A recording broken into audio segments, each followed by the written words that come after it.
이틀째 국정감사가 진행되고 있습니다. 오늘은 국회 기획재정위원회와 행정안전위원회 등 5개 상임위원회가 각 소관부처에 대한 감사를 실시하고 있는데요. 네, 어제에 이어서 상임위마다 난타전이 이어지고 있습니다. 국회 연결해서 들어보겠습니다. 최지숙 기자. 네, 오늘은 말씀하신 것처럼 5개 상임위별로 이틀째 국정감사를 진행 중인데요. 오후에 접어들며 상임위 곳곳에서 설전이 가열되고 있습니다. 기재위에선 윤석열 정부 세제 개편안을 놓고 공방이 벌어졌습니다. 더불어민주당은 윤석열 정부의 법인세와 소득세, 그리고 종합부동산세 등 인하 정책이 부자 감세라는 주장을 이어갔습니다.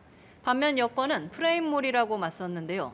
추경호 경제부총리는 법인세 부담을 줄이면 투자와 일자리 선순환으로 이어진다고 강조했습니다. 행안위에선 민주당 이재명 대표의 대선 후보 시절 허위사실 공표 혐의 재판을 놓고 고성이 오갔습니다. 복지위에는 새로 취임한 조규홍 보건복지부 장관이 출석했는데요. 감염병 대응 등 현안 질의에 관심이 쏠렸지만 여야 의원 간 너나 가만히 계세요 등 거친 설전을 주고받다가 결국 회의가 중단됐습니다.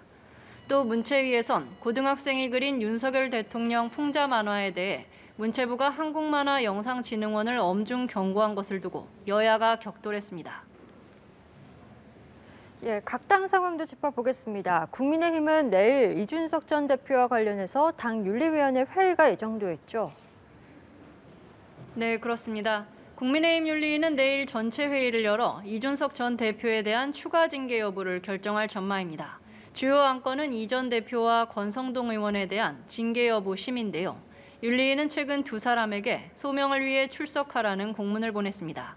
이 전 대표 측은 그러나 윤리위 소명 요청서에 징계 사유가 구체적으로 적시돼 있지 않다며 이번 소명 및 출석 요청서는 위헌 위법이고 무효라고 주장했습니다.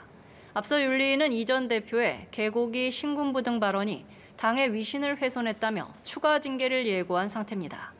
이 전 대표가 정진석 비대위와 관련해 제기한 추가 가처분 신청도 법원이 이번 주 중 신문 결과를 내놓을 가능성이 커 보입니다. 윤석열 정부 규탄을 강화하고 있는 민주당은 대여 공세를 이어갔습니다.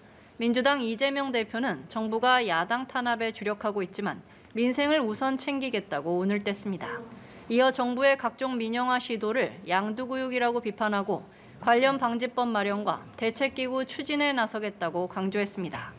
민주당은 또 문재인 전 대통령에 대한 감사원의 서면 조사 시도를 거듭 비판하는 한편 유병욱 감사원 사무총장이 대통령실 이관섭 국정기획수석에게 보낸 문자 메시지를 놓고 중립성을 질타했습니다. 지금까지 국회에서 전해드렸습니다.